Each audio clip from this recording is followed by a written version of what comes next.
Exercise 5.8 2 number 1 প্ৰবলেমটো আমি solve কৰিম question number 2 1 টো সলভ কৰিম ঠিক আছে সো 2 নম্বৰ 1 টোত কি দিয়া আছে প্ৰবলেমটো যে আমি fx = greatest integer function x where x belongs to the closed interval 5 9 so ইয়াৰ এই প্ৰবলেমটোত so এই পাৰ্টিকুলাৰ ফাংচনটো greatest integer ফাংচনটোৰ কাৰণে এই 5 9 ক্লোজ ইন্টাৰভেলত আমি ৰলিছ থিওৰামটো এপ্লিকেবল হয় নে নহয় এটো চেক কৰিব লাগে ঠিক আছে সো ৰলিছ থিওৰামটো এপ্লিকেবল হ'বলৈ হলে সো ৰলিছ থিওৰামৰ যেকিটা ষ্টেটমেন্ট হয় হেকিটা স্যাটিসফাই হ'ব লাগিব so at list one of the statement যদি স্যাটিসফাইড নহয় তেনেহলে আমি ৰলিছ থিওৰামটো এপ্লিকেবল নহব বুলি কম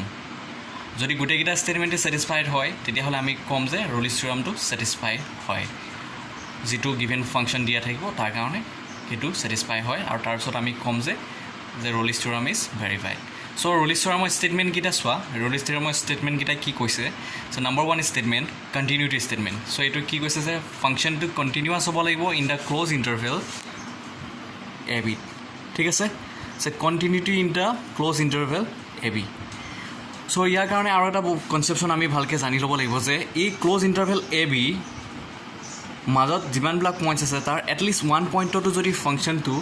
কন্টিনিউয়াস নহয় গতিকে তাৰপৰ আমি কি ক'ব পাৰিম যে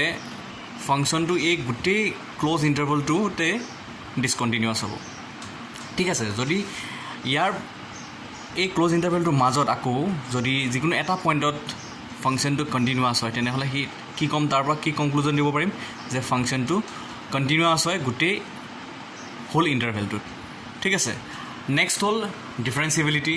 statement. So differentiability ki koise je differentiable in the open interval ab. So next statement to dia ase the function should be differentiable in the open interval ab. So similarly agor to dore jodi ei open interval tur majot jikono eta point hote so function to jodi differentiable nohoy tete hole I gutte whole interval tute function to discontinuous hobo logote function to differentiable nahobo so next statement is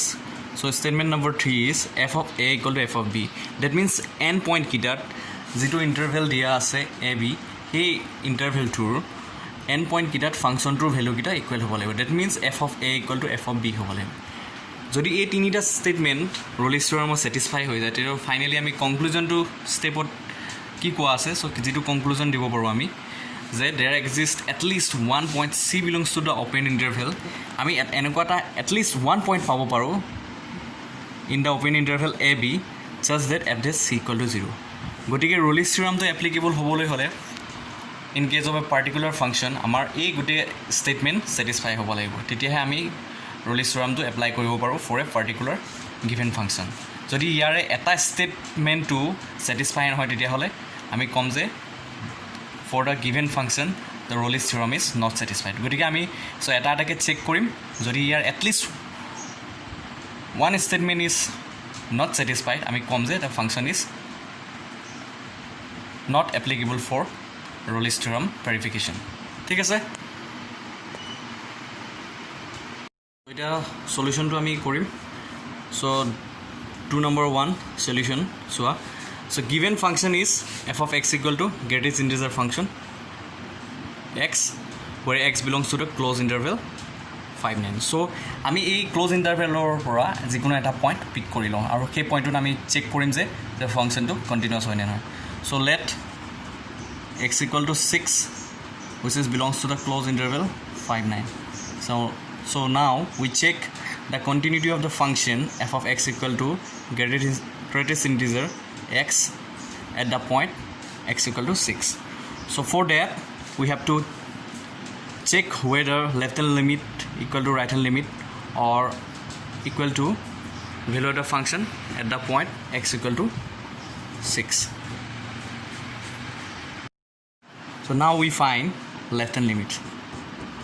so left hand limit how we write limit x tends to 6 negative f of x which is equal to limit x tends to 6 negative greatest integer of x So x tends to 6 negative means x less than 6. So we can take x equal to 6 minus h, where h is a small quantity. So when x tends to 6, h tends to 0. So we substitute all these things. Here we get limit h tends to 0, 6 minus h, greatest integer of 6 minus h. আমি এই greatest integer 6 minus এইচটো আমি first find out কৰি ল'ম। চ' এইটো equal to কিমান হ'ব চোৱা, এইটো অলপ লজিকেলি ভাবিব লাগিব। So' greatest integer of 6 minus H is what. So' যদি এইচৰ সৰু ভেলু লোৱা, যিকোনো এটা সৰু ভেলু লোৱা, ছাপ'জ 0.1 ল'লা, চ' 0.1 লোৱা, H equal to 0.1, then 6 minus H equal to কিমান হ'ব 6 মাইনাছ 0.1, ডেট মিনছ কিমান হ'ব 5.9। So greatest integer of 6 minus h equal to কিমান হ'ব, greatest integer of 5.9 equal to 5. So 6 minus h, greatest integer of 6 minus h কি হ'ব, always equal to 5 হ'ব, h or different value কাৰণে। so different সৰু সৰু ভেলু বিলাকৰ কাৰণে। গতিকে 6 minus h টো কি ল'লে আমি limit h tends to 0 put কৰিলে ফাইনেলি 5 পাম। so greatest integer of function 6 minus h টো কি ল'লে আমি limit h tends to 0 put কৰিলে ফাইনেলি 5 পাম। চ' আমি 6 minus h, তাৰ কাৰণে আমি কি কৰিম, 6 limit h tends to 0, 6 minus h minus 1 যদি লিখি দিওঁ ফাইনেলি আমি 5 পাম লিমিটটো পুট কৰাৰ পাছত। চ' হোপ তোমালোকে বুজি পাইছা কেনেকৈ আহিল 6 minus greatest integer of 6 minus h equal to 6 minus h minus 1. So again right hand limit কি হ'ব, again right hand limit equal to limit x tends to 6 positive f of x ইয়াতে চোৱা x tends to 6 positive, that means কি হ'ব x is greater than 6, তাৰ কাৰণে কি ল'ম x equal to 6 plus h, where h is a very small quantity. When x tends to 6, h tends to কি হ'ব 0 হ'ব। আৰু চোৱা greatest integer of 6 plus h কি হ'ব, চ' hৰ প্ৰত্যেকটো সৰু সৰু মানৰ কাৰণে 6 plus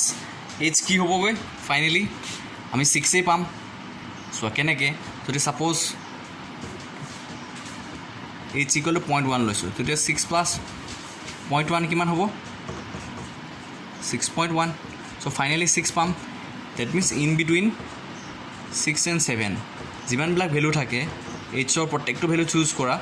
মানে 0.1, 0.2, 0.3, 0.99 তোমালোকে যিয়ে চুজ নকৰা কিয়, চ' ইন বিটুইন 6 and 7 hৰ ভেলু যিয়ে চুজ নকৰা কিয়, ডেট মিনছ 0.1, 0.2, 0.3 আপ টু 0.999 তোমালোকে কি পাবা